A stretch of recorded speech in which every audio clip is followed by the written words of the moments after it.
Hello, it's Sunday. I'm CJ. This week we're talking all about transition and would we have done it younger and age, and as the resident old fart on the channel, I have a lot of feelings about this. There are pluses to being a grown-up. I mean, I'm wearing an Elmo t-shirt, so I'm probably not like the most grown-up that you know. But certainly nobody ever asks me if it's a phase. You know, nobody's ever like, are you fully sure? I don't get any of that. There is an assumption that somehow I know my own mind, even though it's taken me longer to be decisive about something. What other benefits are there? I think I'm probably a lot more patient as well. I find it easier to be patient about things because I've waited this long.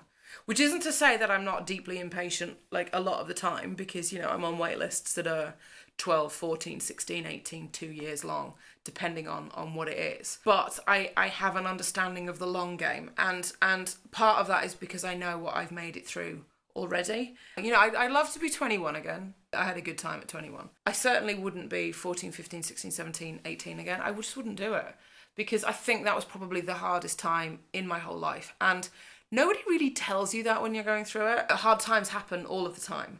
But that period of trying to work out like who you are and what you're doing and all of those kinds of things is so difficult. It is so difficult. And I wouldn't go back to that, because tricky as it is now, I mean, there's nothing easy about transition in general.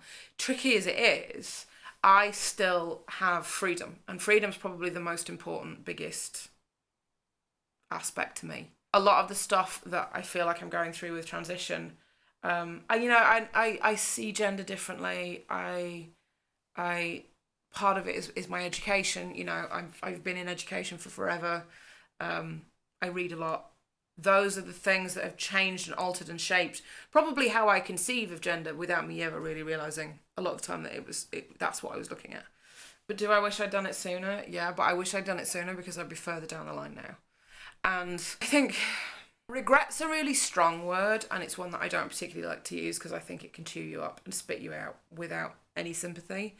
But I do suppose that I have a certain amount of regret that it was 27 and not 17 when I started dealing with a lot of this, because I was waiting for life to happen. I've had a good life, don't get me wrong. Like, I can't complain about any of the things that I've done or places I've been or things that I've seen. But there is a voice in the back of my head that's like, what would it have been like if you had been more knowledgeable, I guess, or understood about like how you get to be more authentic. So it's tricky because, you know, if I was to change anything, I'd have to change all of these memories that I have of like really amazing, phenomenal things that I've done and places I've been and people I've known, and even the people that I've been, really. You know, I've tried on a lot of different versions of myself. You know, I think I'm always me, but there's always like the different versions of yourself that you do, and there's things that I've loved through that and that have been amazing. But it's difficult, and I think one of the other things about being older and going through it is that you're a little bit more isolated,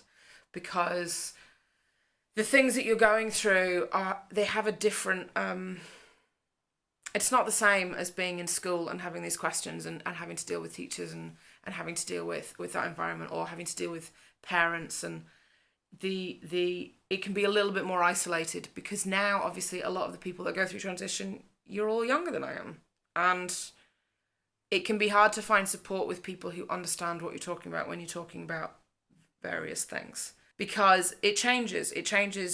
You know, the people that I know that are in like their 30s, a lot of them are much, much further down the road of transition.